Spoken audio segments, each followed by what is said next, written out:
L'immersion dans le monde de l'art contemporain et dans la collection du MRAC Occitanie à Sérignan se fait dès le parvis du musée. Nous vous invitons à découvrir un ensemble d'œuvres qui l'entourent. La grande fresque de céramique Les Femmes Fatales de l'artiste Hérault apposée sur une des façades du musée. L'œuvre Rotation de Daniel Buren disposée sur l'ensemble des parties vitrées. L'installation de Bruno Penado, Il faut reconstruire l'hacienda sur les façades de l'extension du musée. La stèle double face N/B de Peter Stamfli, érigée dans le jardin. Et pour finir, la sculpture E, Exterior Piece de Peter Dansbro, sur le parvis du musée. Pour débuter ce parcours d'œuvres à ciel ouvert, intéressons-nous à la fresque intitulée Les Femmes Fatales, pensée et conçue entre 1995 et 2006 par l'artiste islandais Hérault. Composée de 20 panneaux en céramique peinte, mesurant chacun près de 2 mètres de haut, cette œuvre a été réalisée à Sintra, dans la plus ancienne fabrique de céramique du Portugal. La générosité de l'artiste est à souligner, puisqu'il a fait don de l'œuvre lors de la création du musée en 2006. Sa technique consiste à peindre des compositions complexes après avoir créé des collages d'une multitude d'images puisées dans la presse, la publicité, le cinéma, la propagande politique ou l'histoire de l'art. Cette accumulation kaléidoscopique et monumentale d'images renvoie à la saturation visuelle de notre société. Ici, Hérault met en scène un univers dominé par des créatures, déesses et héroïnes dont la féminité est exacerbée, des guerrières séduisantes et puissantes. Par exemple, les super-héroïnes sorties des comics américains, telles que Catwoman et Wonder Woman de l'univers DC Comics, Tornade de l'équipe des X-Men, la célèbre équipe de mutants, et Red Sonja, Sonia Larousse, personnage d'Heroic Fantasy, toutes les deux issues de l'univers Marvel.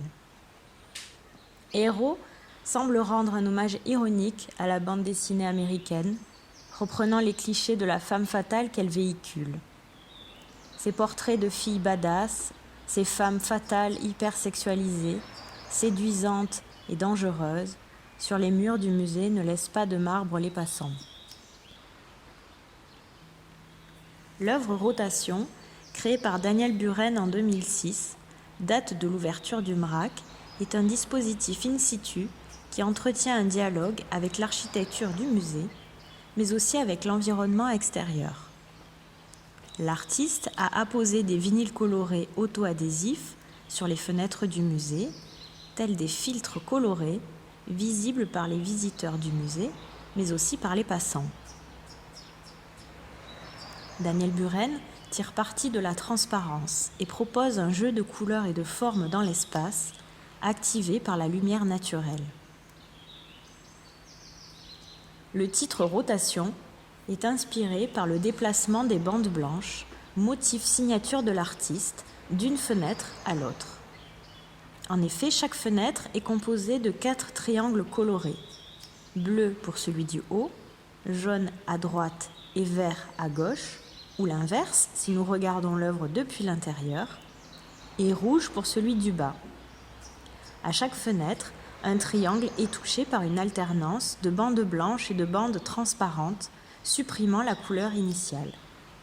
Les bandes tournent ainsi dans le sens des aiguilles d'une montre, de fenêtre en fenêtre. Daniel Buren emploie pour définir son activité artistique la notion de travail in situ. Cela signifie que l'œuvre naît du lieu dans lequel elle s'inscrit. Elle est pensée et conçue pour un espace précis. L'œuvre in situ Rotation est un dispositif unique, une œuvre pérenne, entrée dans les collections du MRAC en 2007. Par les projections des couleurs et des reflets sur les murs et le sol, Rotation incite le spectateur à un déplacement, non plus seulement du regard, mais du corps tout entier dans la couleur. Depuis l'intérieur du musée, l'œuvre propose un regard coloré et poétique sur l'espace environnant. Depuis l'extérieur, Rotation a transformé l'architecture du lieu, attirant l'attention des passants, comme une invitation à entrer visiter le musée.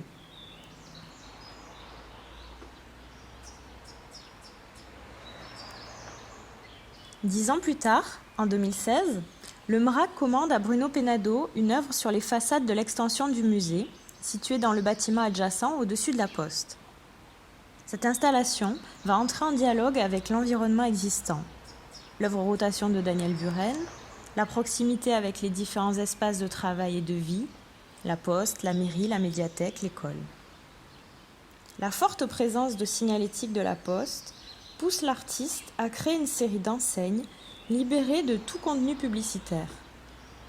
Elles semblent être accrochées sur les façades comme des tableaux abstraits sur les murs d'un musée.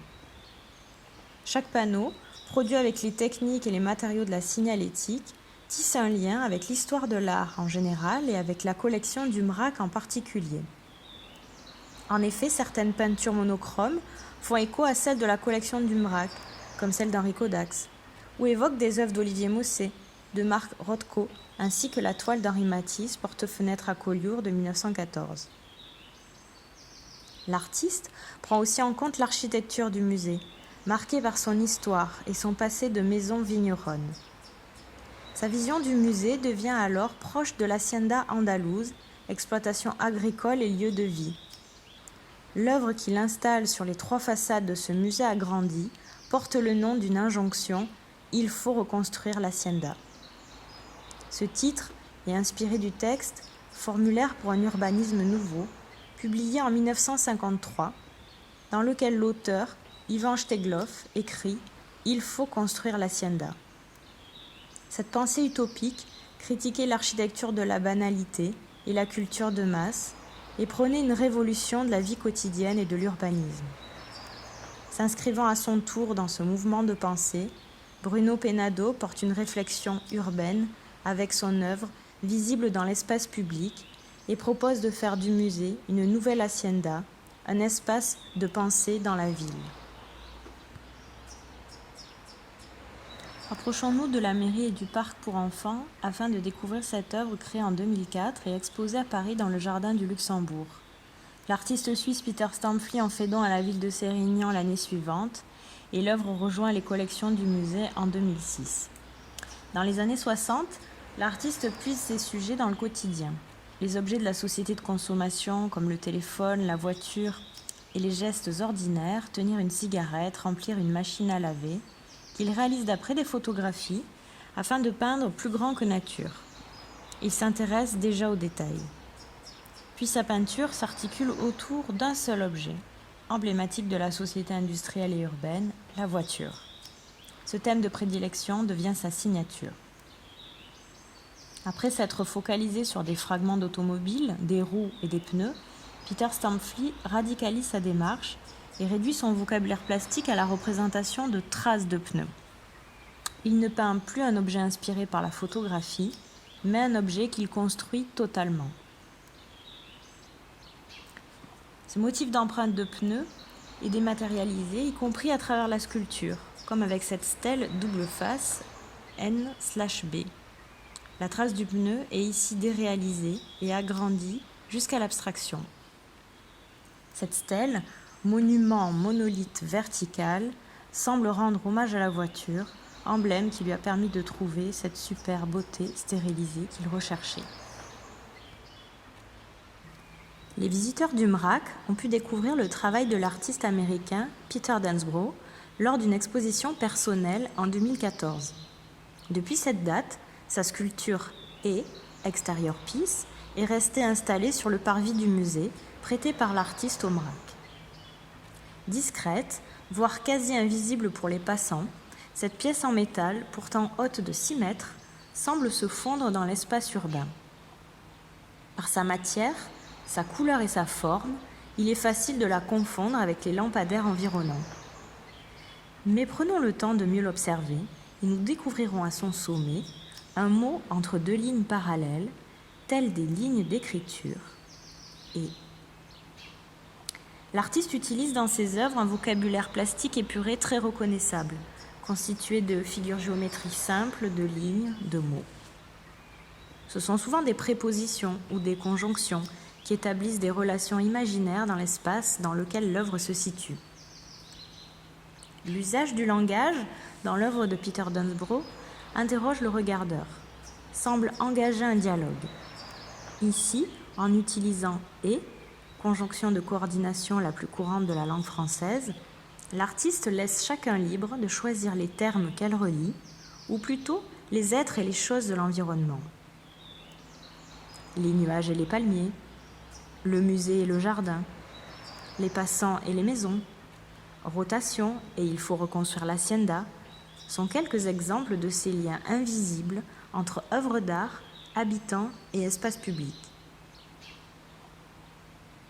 Cette sculpture invite au déplacement, au changement de point de vue et à prendre position. Notre regard, tel un appareil photographique, choisit son cadrage à l'intérieur duquel l'œuvre participe au dialogue urbain. Cette pièce semble surtout suggérer de prendre le temps de regarder notre environnement, souvent devenu invisible aux yeux d'habitants pressés.